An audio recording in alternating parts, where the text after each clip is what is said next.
Hello girls. इससे पहले हम वीडियो में कैदी और कोकिला का 2 काव्यांश पढ़ चुके थे। आज मैं अभी इसी को रिपीट कर रही हूँ। क्यों भूख पड़ी वेदना बोझ वाली सी, कोकिल बोलो तो क्या लौटा। यहाँ पर कारागार में बंदी कवि ने कोयल की वेदनापूर्ण आवाज़ सुनकर पूछा कि हे कोयल, तुम इस तरह क्यों चीख रही हो? तुम्हारा क्या लुट गया है? तुम्हारे कंठ की मधुर आवाज़ सुनकर यही लगता है कि ईश्वर ने मधुर वैभव की रखवाली सी। कोकिल बोलो तो तुम क्या है, ईश्वर ने आपको एक मधुर वाणी दी है, यानी मधुर वैभव की रखवाली करने का दायित्व सौंपा है। हे कोयल, बताओ तो तुम इस तरह क्यों कूक पड़ी हो?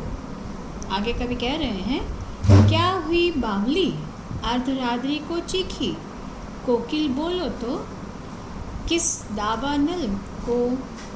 दावानल की ज्वालाएं हैं दिखी, कोकिल बोलो तो।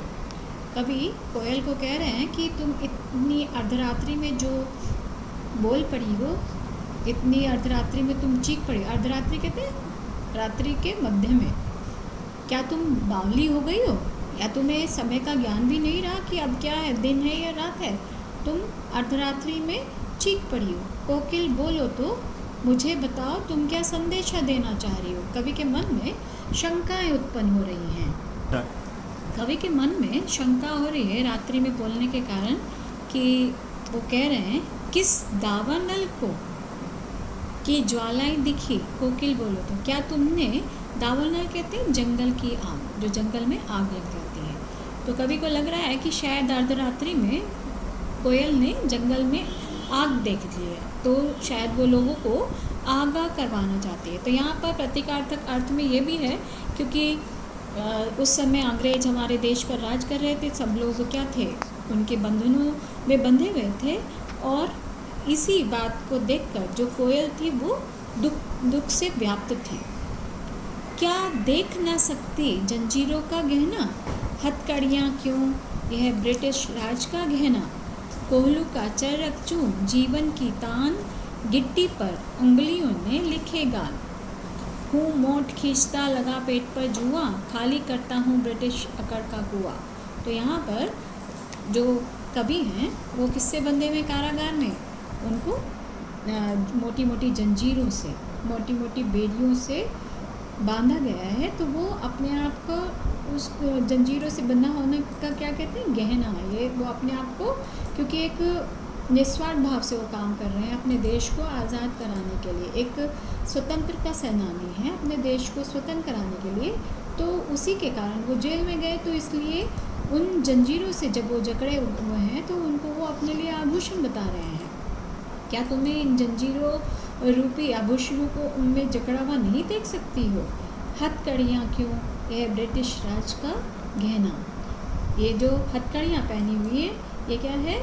ब्रिटिश सरकार जो है वो अपने जो स्वतंत्रता सेनानी हैं, जो कैदी हैं, उनको बांध कर रखा हुआ है। कोहलू का चरक चूम जीवन की तान, गिट्टी पर उंगलियों ने लिखे गान। क्योंकि वहाँ पर उनसे क्या करवाया जाता है, उनसे अधिक परिश्रम करवाया जाता है। आपने कोहलू देखा होगा, कोहलू को जब चलाते हैं उसमें बैल खींचते हैं, लेकिन यहाँ पर कैदियों से वो कोहलू चलाया जाता है, तो उससे कैसी आवाज़ निकलती? चर्रक चू। ये आवाज़ उस कोहलू से निकलने की आवाज़ के लिए कहा है कवि ने। जीवन की तान, वही उनके जीवन के गीत बन चुके हैं। गिट्टी पर अंगुलियों ने लिखे गान, और जो वो यहाँ पर हम गिट्टियाँ तोड़ते हैं और हम पेट पर जुआ रख कर मोट से पानी खींचते हैं, और ऐसा लगता है जैसे हूँ मोट खींचता लगा पेट पर जुआ, यानी अपने पेट पर वो जुआ लगाकर मोट खींचते हैं और पानी निकालते हैं कुएं से। खाली करता हूँ ब्रिटिश अकड़ का कुआं, और हम जो अंग्रेजी सरकार है उनकी अकड़ के कुएं को खाली यानी कम कर रहे हैं, यानी हम उनके सामने बिल्कुल भी अपने आप को लाचार नहीं पा रहे, यानी जो सज़ा दे रहे हैं हम उसे आसानी से कबूल कर रहे हैं और अपना हार नहीं मान रहे हैं। अंग्रेज सरकार दिन में हम लोगों पर अत्यधिक सख्ती करती है। दिन में करुणा क्यों जगे रुलाने वाली। यहाँ पर कवि ने, क्योंकि जो ब्रिटिश सरकार है वो उन कैदियों पर अत्याचार करती है, जरा भी दया नहीं दिखाती। रुलाने वाली इस रात में गजब ढा रही हो आली।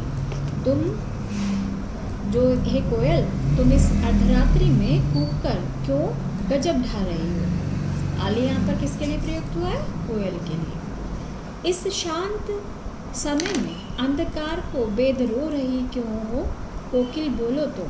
अब कवि के मन में फिर से शंका हो रही है कि इस जो पूरा रात्रि का समय कैसा है, वो शांत है, चारों तरफ अंधकार ही अंधकार व्याप्त है, तो ऐसे समय में तुम क्यों करुण वेदना में रो रही हो।